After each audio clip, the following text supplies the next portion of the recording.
Hi everyone, welcome. I am Paula. It is Monday morning, January 22nd. We are 22 days into our challenge for the month of January. I have heard it said before, many times, that it takes 21 days to break a habit. And if you have been doing this with me for 21 days, then hopefully the old habits are broken and we are now on to new horizons. So for my part of the challenge for the month of January, I have been doing 4 to 5 carnivore days a week. Yes, they are increasing. I started out doing 3 and I'm feeling so good. I have discovered that the closer I get to eating carnivore, the better my body feels. And I felt great doing keto, eating 20 carbs a day. I actually had a lot of healing during that time when I cut out sugar and grains and processed foods and inflammatory seed oils. I cut all those out in the very beginning 2 years ago, started eating around 20 carbs a day. And while I was doing that, I had a lot of healing come to my body. A lot of inflammation was lost. My migraines stopped, a lot of different things, joint pain, which was huge in my body at that time. All of that stopped. So I did great when I was doing around 20 carbs per day. And then I started doing more around 10 carbs per day, which is more ketovore. That's really where I'm at right now. And then on the days that I do carnivore, I stay close to 0 as I can. I do eat some eggs and I do eat a little bit of cheese, and those add a little bit of carbs.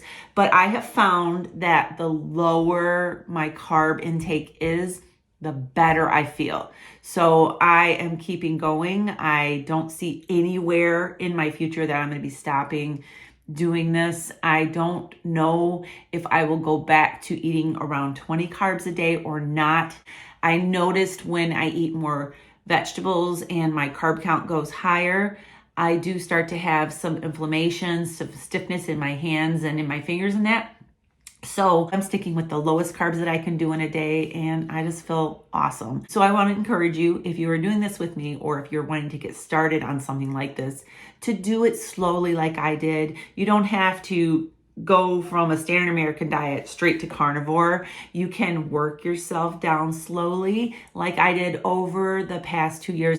I am not saying that I am a straight carnivore now. I am saying that I am eating a meat-based diet. I am including a little bit of dairy, some cheese, and I do include a little bit of vegetables. So I consider that more ketovore, very meat-based, very meat-heavy. This is a very meat-heavy diet. So today I am going to be filming a video in the kitchen. A few days ago, I filmed a video where I made Philly cheesesteak. I have to say that slowly because I always want to call it cheesecake. Philly cheesesteak hoagies. And I didn't really show how I made the hoagies. So today I'm going to be showing how I made the hoagies because I had a whole bunch of questions on how I made those. The recipe is not mine. I took a recipe from, it originally started from Maria Emmerich, and then Amy from Carnivore Angel. She made Hawaiian rolls, and I took that recipe of the Hawaiian rolls. I left out the pineapple extract that makes them really taste like little Hawaiian rolls. They are really good, but I left that out for the hoagie rolls, and I made them into hoagie roll shapes. So not my recipe, but I'm going to show you today how I made those hoagie rolls. I'm also going to be showing you what I eat and drink throughout the day today, so you can see all my meals for the day. Right now, I'm drinking some black coffee. I did go ahead and go buy me one of these Ember mugs. These are the chargeable mugs that keep your coffee hot. I have found that when I'm filming videos and I'm drinking coffee, my coffee just sits, and by the time I get to it, it is cold. So I bought one of these, and it's heating up my coffee right now, keeping it at a nice even temperature. It's really fun. I didn't film over the weekend. I had a really busy weekend. Saturday, we had a lot going on. Sunday, yesterday, we went to church. Then we had my 3 grandsons for the entire day yesterday.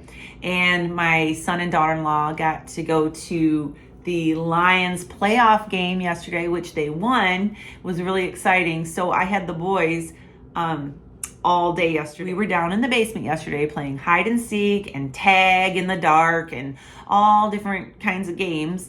And we were screaming and having fun. And my voice, you would think that I went to the Lions game and was screaming and yelling, but no, I was downstairs with my grandkids yelling and screaming, and now I have like hardly any voice this morning. So anyways, we had a good time over the weekend, didn't get any filming in. So today I plan on putting a good video out for you guys and showing you what I'm eating and how to make those rolls. So I'm gonna go ahead and go for now. I'm gonna go into the kitchen and get set up, and I will be back to show you how I do that. I'll see you soon.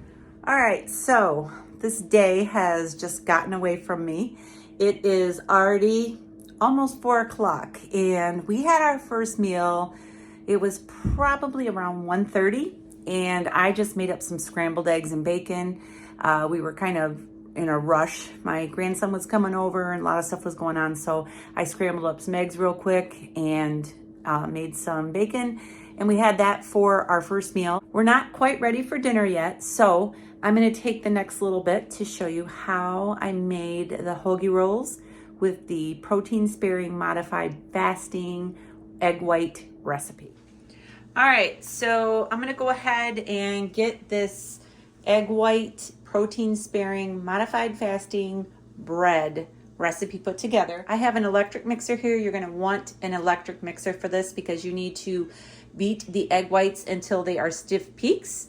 I have the oven preheating right now to 325 degrees. And I have my little pan over here on the side. This is the silicone pan that I used for the hoagie rolls. I have these in a smaller size for hot dog buns. I also have round ones like this for hamburger buns. And then I have larger ones for like a French bread type loaf type size. So I have sprayed this with avocado nonstick spray. Very important. This is pliable and very like flimsy. So you need to put this on a cooking sheet. And I have this cooking sheet lined with parchment paper, and I sprayed some more cooking spray because I have a little bit left from the last time I made these. I had a little bit left over, so I made a few little rolls on the side, and so I'm going to have that just in case. All right, so that's all sitting on the side there. I have all of my ingredients here. The first thing that you're going to do is you're going to put all of your dry ingredients into a bowl, into your mixing bowl. This is egg white protein powder. You can get this on Amazon. You can get it from Keto Chow. I know Keto Chow has been out of stock for a while. I don't know if they're back in stock, but I use the Now brand from Amazon, or I will also use this brand. It's just nothing else. And I will get the egg white powder. In fact, I think I have a package up here. I'll show you. I have a smaller package here. So you can get smaller packages like this if you want to just try this out. You can get large packages. I usually buy it in bulk now because we really go through it. So you're going to start by putting 1/2 cup of the egg white powder into this bowl. I have a 1/2 measuring cup here. And I don't have my little leveler with me. I'll just use my finger. All right. The next thing that you're going to add is 1/3 cup of allulose sweetener. I just showed you this package. This is the brand I like to get off of Amazon, and I like to keep it in mason jars just because it's a nice way to store it in the glass jars. So you're going to do 1/3 cup, and let's see.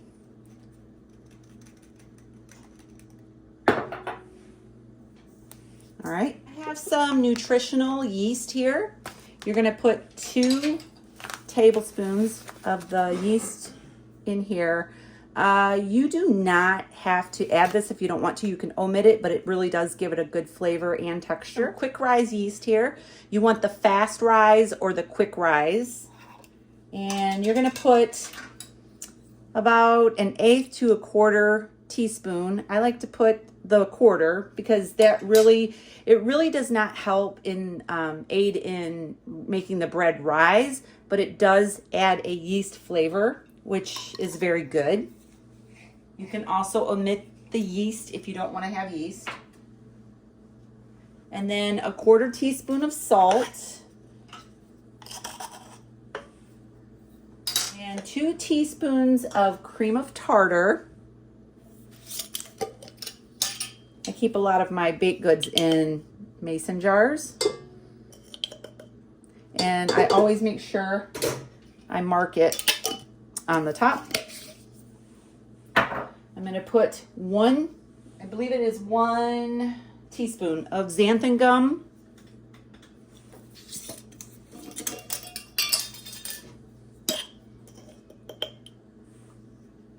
Teaspoon of that. All right, I'm going to mix this together. This is all of my dry ingredients. This may look like a lot of ingredients, but it really does not take a lot of time to make this. It's not like making homemade bread where you have to take the time to let it rise and all of that. It goes pretty quickly. So there is my dry ingredients. I'm going to set this on my mixer, get it all ready to add my liquid. All right, the next step is to separate 5 eggs. I'm going to separate the whites into here. You want 1 cup of egg whites and 5 yolks, and you want them to be separate. So sometimes I've noticed that I can get 1 cup of egg whites from 5 eggs, and sometimes I don't, depending on the size of the eggs. So I have some egg whites, a carton of liquid egg whites here to make it 1 cup if I don't get 1 cup here. You want to be really careful. This is extremely important. This is like the most important part of this recipe, to not get any of the yolk into your egg whites. If you get any yolk in your egg whites, they will not form stiff peaks. All right, so I have about a 1/2 cup of egg whites in here. I'm going to add another 1/2 cup because you want this to be 1 cup of egg whites. And I'm going to go ahead and add this into my mixer. And I'm going to beat this on high for 5 minutes, and I'll be back.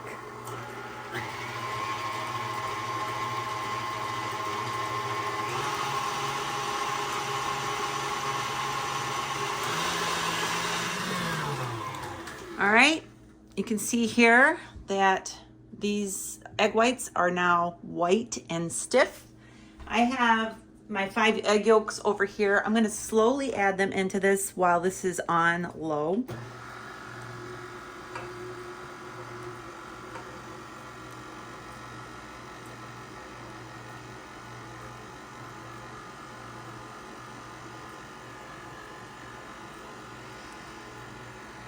All right, I'm going to turn this on high just for about 20 seconds.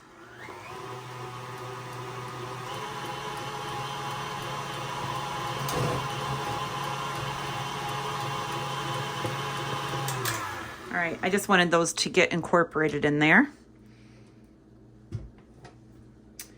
All right.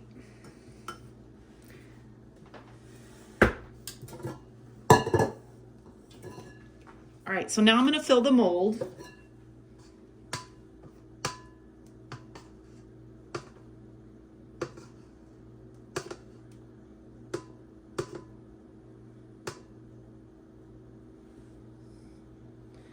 All right, you're going to want to smooth this out and shape this. They kind of hold their shape while they're baking, so you want to take the time to smooth them out and get them all spread out. All right.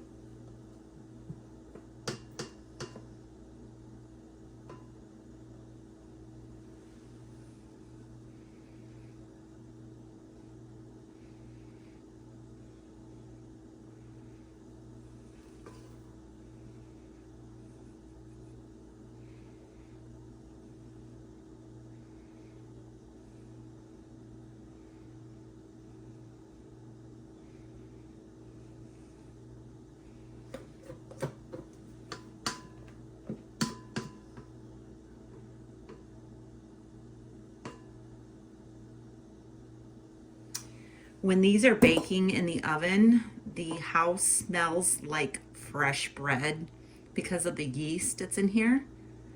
They smell delicious when they're baking. And they also have a little bit of a yeast flavor to them, and they're good.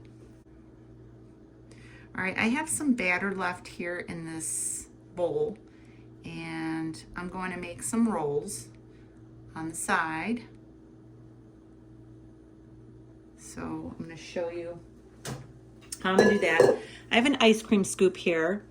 Now, usually when I make these and I'm up north, I have a very large ice cream scoop. It's twice the size of this one, and it makes really nice big rolls.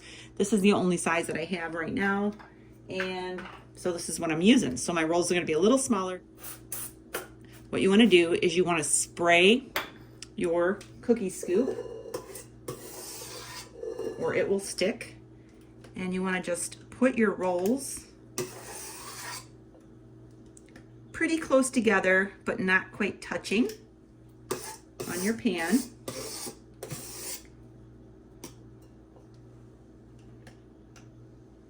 Because these are so much smaller in size, these are probably only going to take, I'm going to spray my scoop again.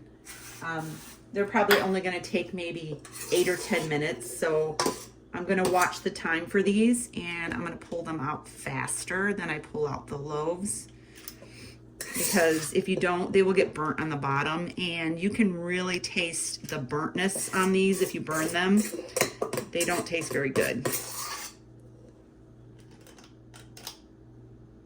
Every so often, you're going to want to spray your scoop. I think I can get maybe one more.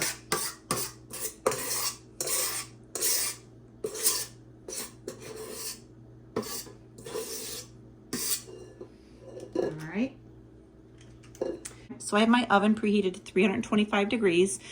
These are going to go in the oven for 15 minutes, and then I'm going to shut the oven off and leave them in there for an additional 10 to 15 minutes. And so I'll be back. All right, these are my delicious looking hoagie rolls. Look at that. They look so good. It's still kind of hot. I don't want to burn myself, but look at those rolls. They pop right out of there because they have been sprayed. They're really easy to get out of these molds. And these are my rolls. I went ahead and let them sit on there for the entire time that those baked, and they did well. I'm gonna flip them over here, and you can see the bottoms. They didn't get burnt. Look really good. You can use those as little dinner rolls on the side with a little bit of butter. So yeah, that's how I made the hoagie rolls. Really easy. Looks like a lot of ingredients when you're making them, but it's really not bad to make these. You can also make these ahead of time. You can keep them stored up in the refrigerator. They last for a good amount of time in the refrigerator. I like to make them up and put them in Ziploc baggies and keep them in the refrigerator. I have not tried freezing these, but I have heard that you can freeze them. So just wanted to show you how I make those. I'll be back when we have dinner. All right, so it is 5:45, and I decided to make a couple of hamburger patties with some grilled onions on the stove and use our hoagie rolls that we made. And I just assembled my sandwich, but I did it upside down. So this is the bottom. I'm gonna try to flip it over. I have on here 2 burger patties with some provolone cheese. I have pickles, grilled onions, mustard, and ketchup. Hold on. Good.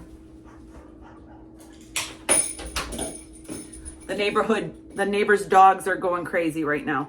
So this, I have some sugar-free ketchup on here, some mustard, some pickles, some grilled onions, and some provolone cheese. I'm gonna cut this baby in half because, wow. It's delicious. Ed said it's delicious. And so that's my dinner for tonight. A hoagie, hamburger, sandwich, submarine sandwich, I don't know. But anyways, this is dinner for tonight. I am gonna grab a Zevia out of the refrigerator, an orange Zevia tonight with my burger, and that's gonna be it for the rest of the night. It's almost 6 o'clock. I have a coaching call I gotta do at 6:30. So I'm going to go ahead and sign off. Make sure you subscribe, give us a thumbs up, and we will see you really soon. Have a great day, and as always, God bless.